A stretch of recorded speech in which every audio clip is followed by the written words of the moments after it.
Okay, maybe let's get started. And if anybody comes in late, I can just let them in.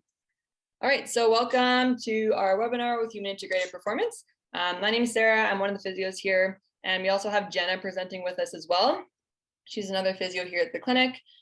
Mina, our great kinesiologist, will be in the chat. So if you have any questions during the webinar, feel free to throw it in the chat.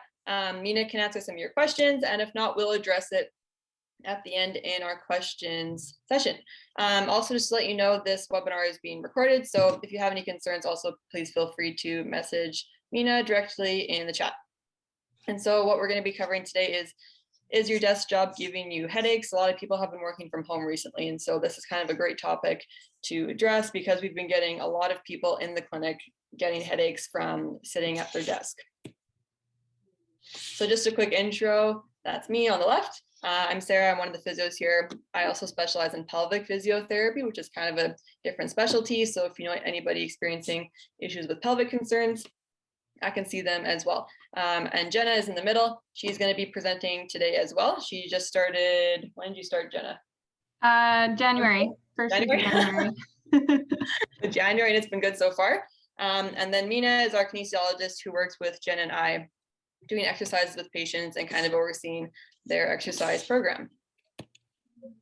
So this is what we're going to be going over today. We have some true or false that we'll start with. We'll kind of do an intro to headaches, the different kinds of headaches and where they come from. We'll give you some solutions to fix the headaches and who you can visit. And then we'll just do a quick review and have some time for questions. Okay, so we'll just jump into some true or false. So true or false, if you sit at your desk with bad posture, you will get a headache. Feel free to type in the chat what you think, and then we'll give you just a moment to think of your answer.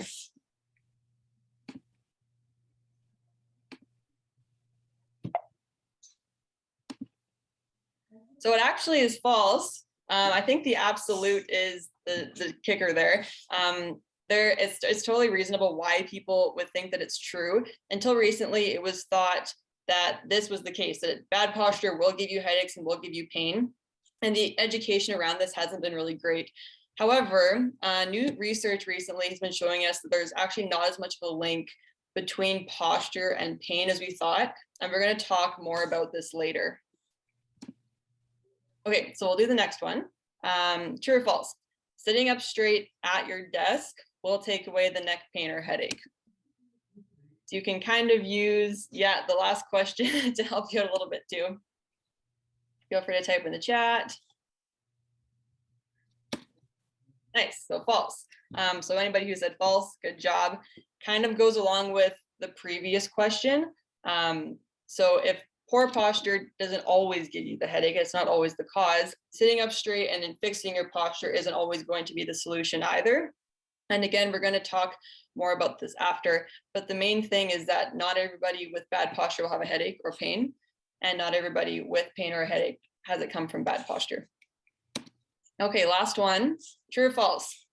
Neck pain and stiffness can make you dizzy.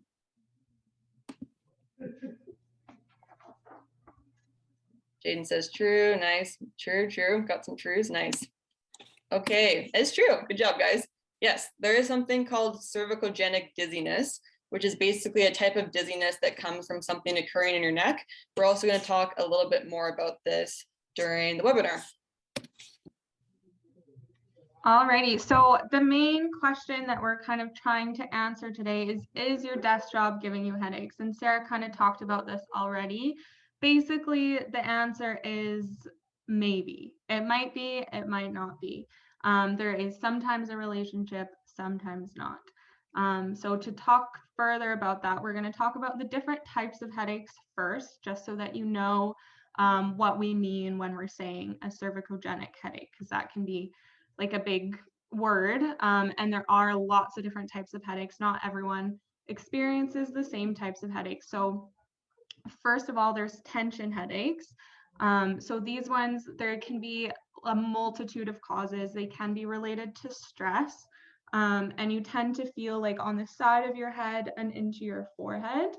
They're generally not related to neck pain and to posture. So that's not what we're talking about when we're using the term cervicogenic headaches and the headaches that we're talking about today.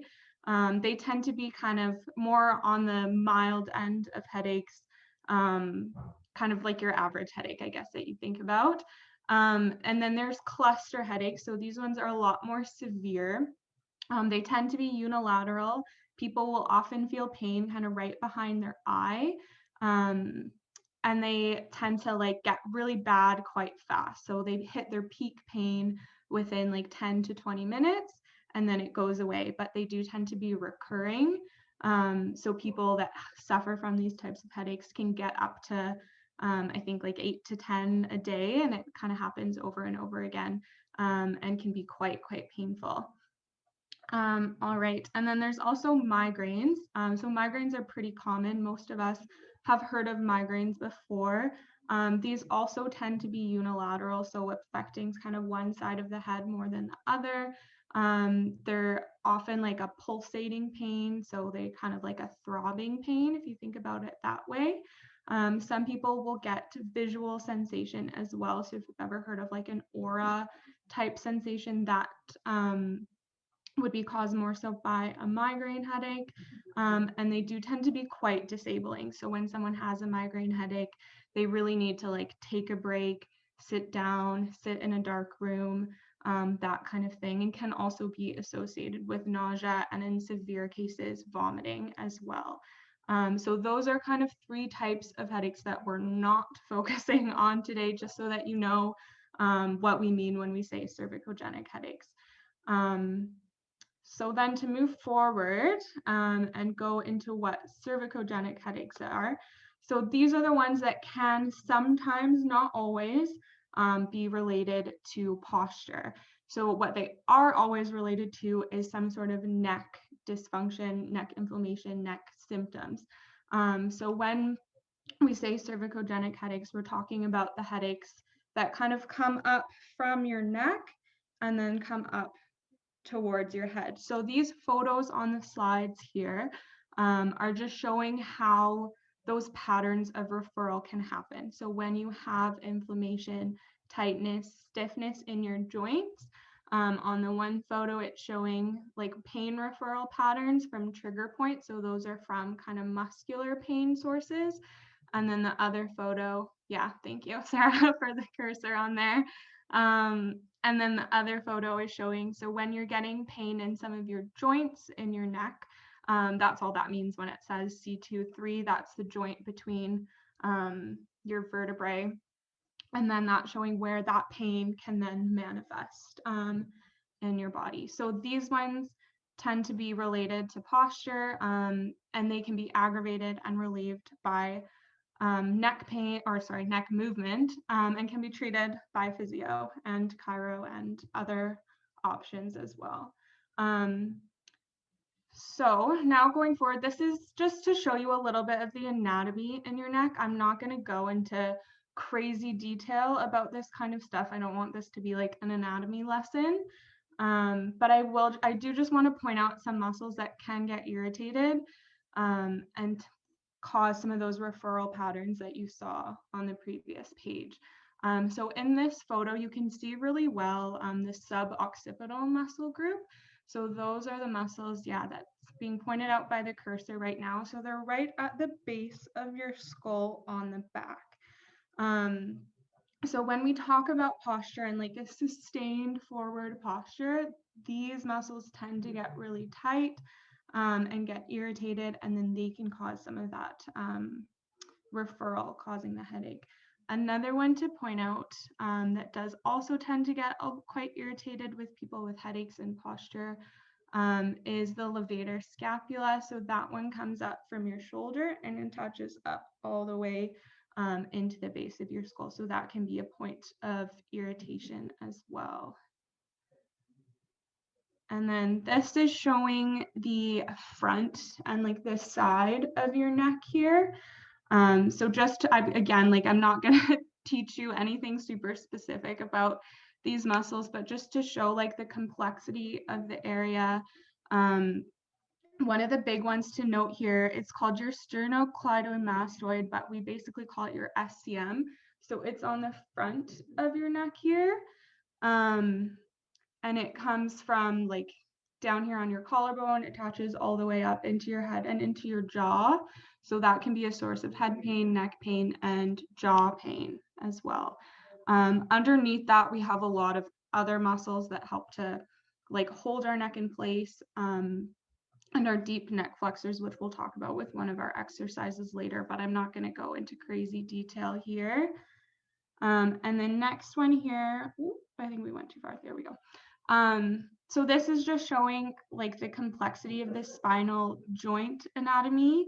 So when we talk about neck pain and stiffness, when we're stuck in any posture, whether it's desk posture or any other posture, the joints in our neck don't move as much as we would like. And so this is just showing, so if you look here for your facet joint, so yeah, so in between your vertebrae there, so that's where a lot of the movement comes from. So when you extend your neck, when you bend your neck, when you like side flex your neck, and when you rotate your neck, most of that movement is coming from these little joints in your neck, and you've got lots of them there.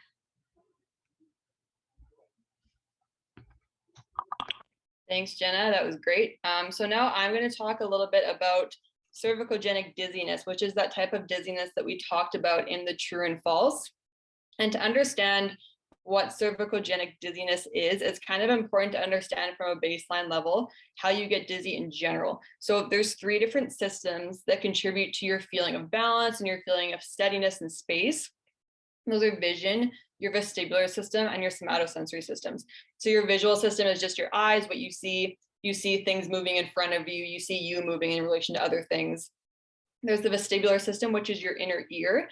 And that's kind of what you think if you ever hear like, oh, that the crystals in my ear are moving and that's what makes me feel dizzy. That basically there are little particles in your inner ear that move with gravity, and they tell you where your head is in space. So if I were to close my eyes and tilt my head, I know my head's tilted to the right because my inner ear is telling me that my head is tilted to the right, even though my eyes aren't telling me that. And the last is the somatosensory system. And that's just your feeling from your joints. So it could be even the feeling of your feet being on the floor. It could be your feeling of hands on the floor. And it's also the feeling that you have in your neck. And so proprioception, which is coming from all the joints in your body, but including your neck, is what gives you the somatosensory system. So the proprioceptors in your neck, which are just nerves, they tell you where your neck is in space. So kind of the same thing. If I were to close my eyes and move my head around, I know, okay, I'm moving my neck in a circle. I don't need to see it. I just know it's happening. Same kind of thing where if I do thumbs up or I make a peace sign, I can close my eyes and make a peace sign with the other hand because my brain knows where my body is. If your neck has stiffness or if it has pain, that somatosensory system isn't giving the proper information to your brain. And when it gets that mismatch between somatosensory system, the visual system, and the vestibular system, that's what can make you dizzy. So for example, what can happen is you're looking straight ahead. Your eyes are saying, yep, your head's straight, you're looking straight ahead. Your ears are agreeing. They're saying, yep, you're looking straight ahead, your head's perfectly upright. But then your neck is giving information to your brain saying, no, your head's like this, because something's happening with the right side of your neck and the proprioceptors aren't giving the proper information. Then your brain gets all of that info and it can't make sense of why one of the 3 is saying something different, and that can make you feel dizzy. So that's kind of the general idea of where cervicogenic dizziness comes from. Nice. Okay, so now we're going to talk a little bit more specifically about posture. So you've probably seen a photo like this before, maybe hanging up in your office, or I'm sure you've come across it at some point, where people say this slouched posture on the left is bad and this upright, perfect posture on the right is good. So my main takeaway that we want you to take from this webinar and conversation is that neither one of these postures is inherently good or inherently bad. So when you slouch all day, that could cause some pain, but when you sit up straight and are still all day, that's also probably not the best solution for you.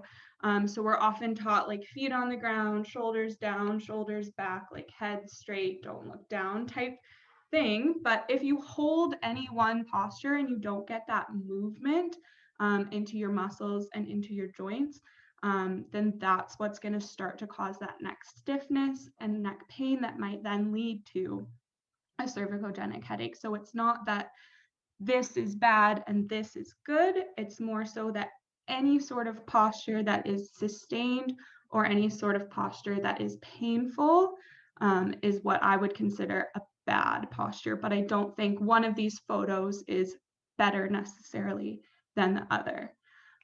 So that being said, if posture isn't the answer, you're probably wondering, so what can I do if I have these headaches and sitting up straight isn't going to fix it? So my main recommendation and Sarah's main recommendation for people when they come in with this sort of symptoms is just taking posture breaks. So the goal basically is our body likes to move, our joints like to move, our muscles like to move.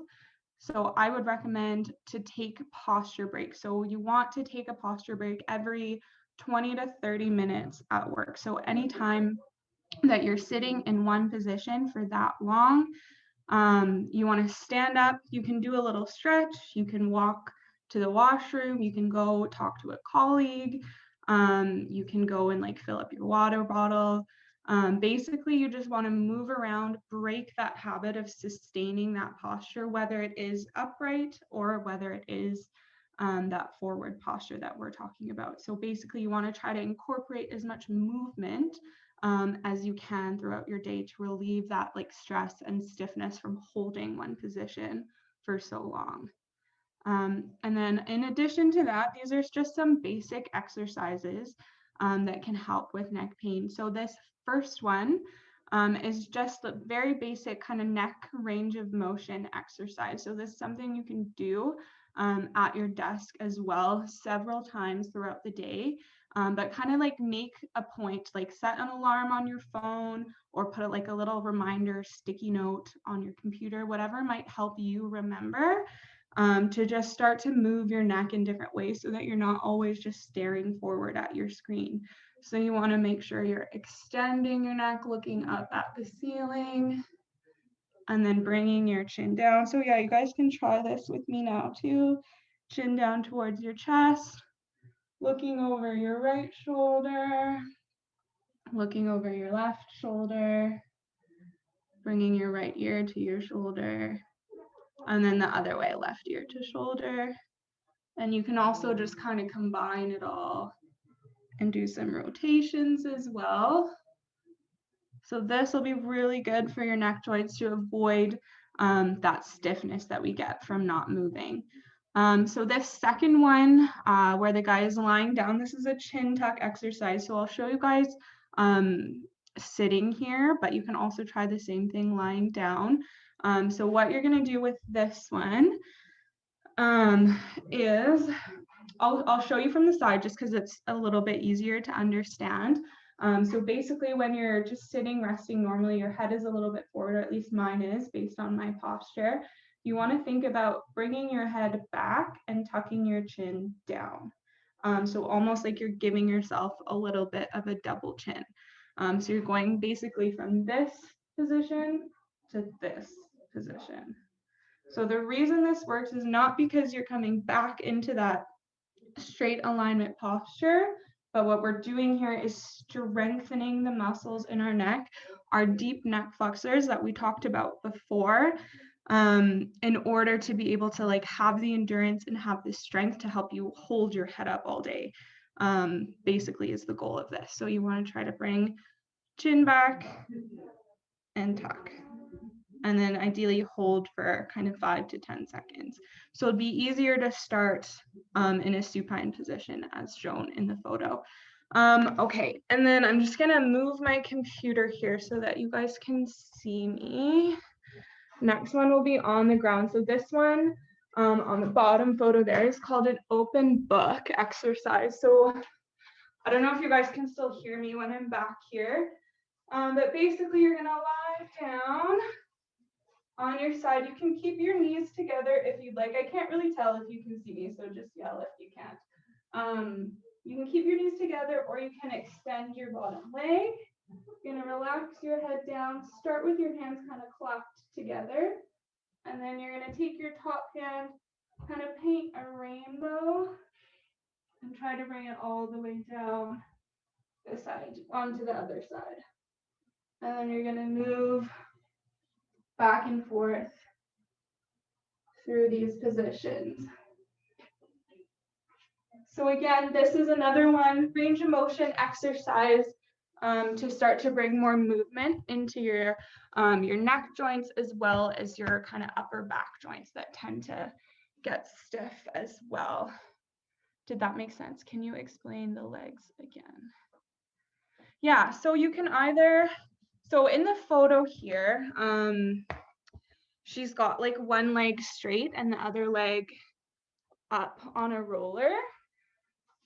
But that position can be quite difficult for some people. So if this is too hard to be able to get your knee down, you can put a roller or a pillow underneath your knee here, or you can just start with both of your knees together. So you want your hips at about a 90-degree angle. So this is kind of option 1, and then option 2. Does that help? Okay, great. So those are just 3 kind of basic exercises to start with. Awesome. Thanks, Jenna. I'm feeling loosened up after doing those exercises. So that's great. Okay, so kind of coming into closing, it's really important to you that if you get cervicogenic headaches frequently, or even neck pain frequently, that you do see a healthcare practitioner for it. And that's important because we need to give you an individualized treatment. There might be way more going on than just kind of moving your neck and doing some stretches. So it's important to see somebody. At Human Integrated Performance, we actually have a great variety of practitioners that you can see. So we have 2 physios, that's Jenna and myself. Kinesiologist, we have Mina, and we also have a chiropractor named Dr. Josh Kanu. So if you're looking for chiropractor, we have him as well. And we also have a great massage therapist named Sean. And so these can all kind of be used together.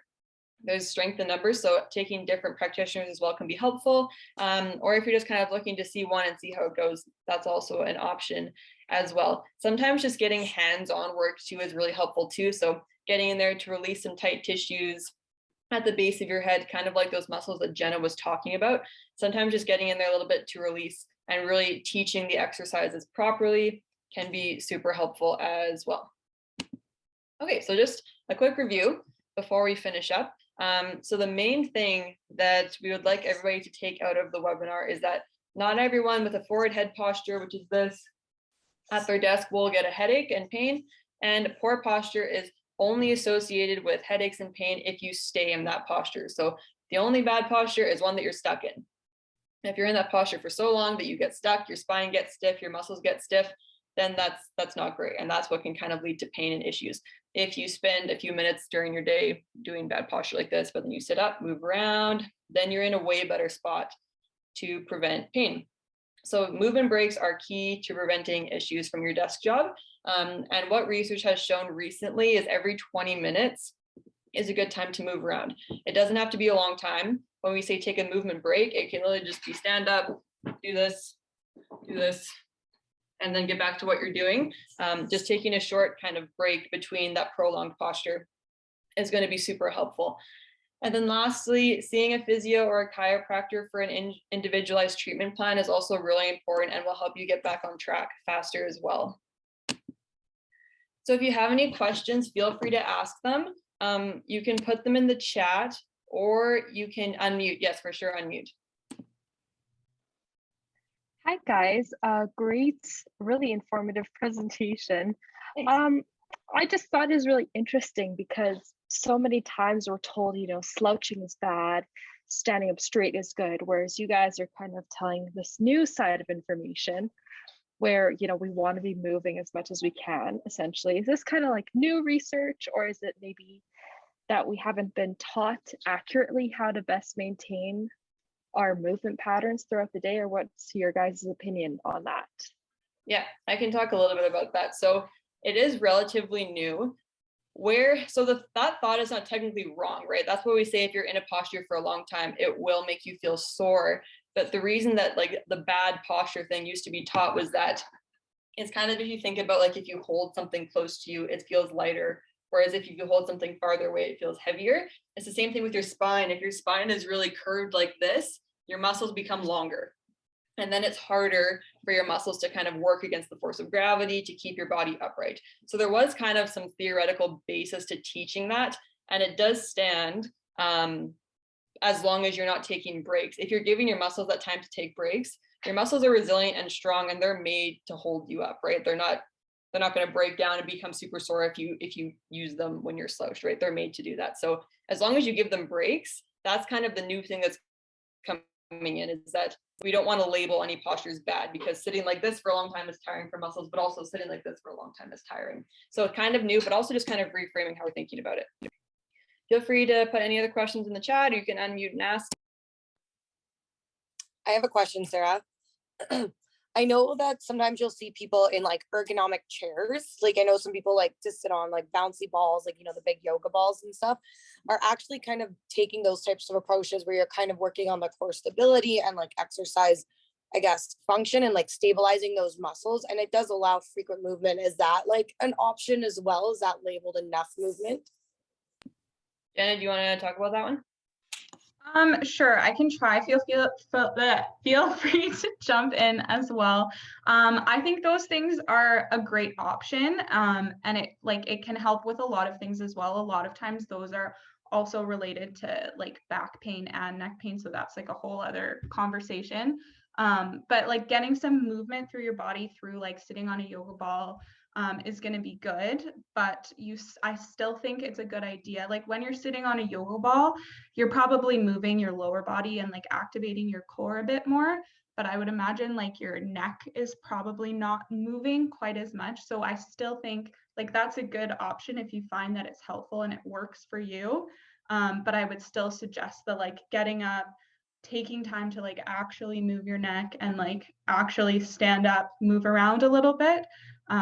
Like I don't think like sitting on a yoga ball is going to be like a perfect fix for this. Like I don't think that takes away from like doing other exercises as well. Does that make sense?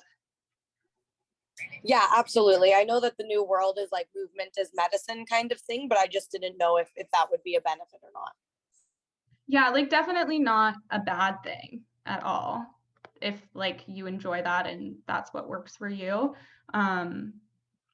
But yeah, basically we're just saying anytime you're sitting in one position too long is going to be bad, but a yoga ball like could be beneficial as well, but it's not going to be a solution forever, if you know what I mean.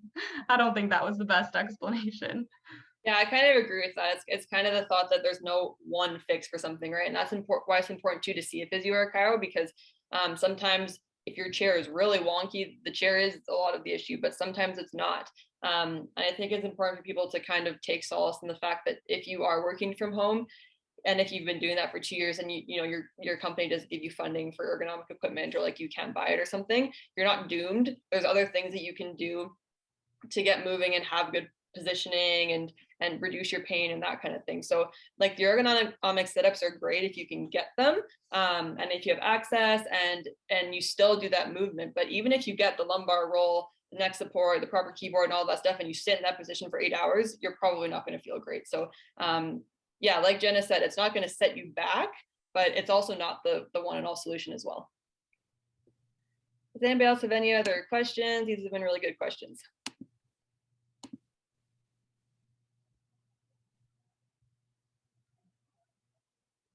Okay, well, that's great. If you have anything else, feel free to put it in the chat. And if you think of something after the webinar is done, feel free to call the clinic. You can also email Jenna or I. Our emails are just sarah@yeghip.com or jenna@yeghip.com. Mina, you can throw that in the chat actually, if you don't mind, so people can have that as well. Okay, time for a prize. So yes, we put in our lovely email reminders that one lucky participant will be getting a prize from the webinar, and that's a free 60-minute massage with our massage therapist, Sean. So we put everybody's names in randomly, and we did a draw, and the winner would be Michelle. So good job, Michelle. You win a prize. Mina will message you directly so that you can kind of get in touch with us and book that when you would like. Oh, that's so amazing. Thanks, guys. Yeah, no problem. Oops. Okay, and Jenna can take it away from here. Yeah, amazing. So that basically wraps up kind of what we had planned to talk about. But if you're kind of thinking, what do I do now? I still get these headaches and I don't know what to do about it. So first thing you could do if you just want to have a little bit more of a conversation, you can message Mina in the chat right now if you want to book a free 15-minute consultation. So with either myself or Sarah, or you, if you're interested in chiro as well, you could book one with our chiropractor, Dr. Josh, as well. So if you're interested in that, that's an option. Or if you want to have more of like that individualized, you feel like you need a little bit more help and want to just book an appointment right away, you could do that as well. You can give us a call or message in the chat if that's what you'd like to do going forward. And then your physio or your chiro, whoever you decide to book with, will do a thorough assessment and give you more of like an individualized approach going forward. I think that's it. Any other questions or thoughts? Yeah, that's great. So again, feel free to email us or call us. We're open for questions or consults. And if you guys need any help with your headaches or any of the pains that you're having, please feel free to stop by. The clinic does specialize in sports, so we have great concussion therapy procedures, and I also do pelvic health. So anybody that's pregnant or experiencing any pelvic issues, feel free to tell them to give us a call as well. Any last minute questions or anything like that? You guys have been really great. So thanks for joining the webinar. And we'll make sure to send out emails for our next one too. Thanks, guys. Great, thank you.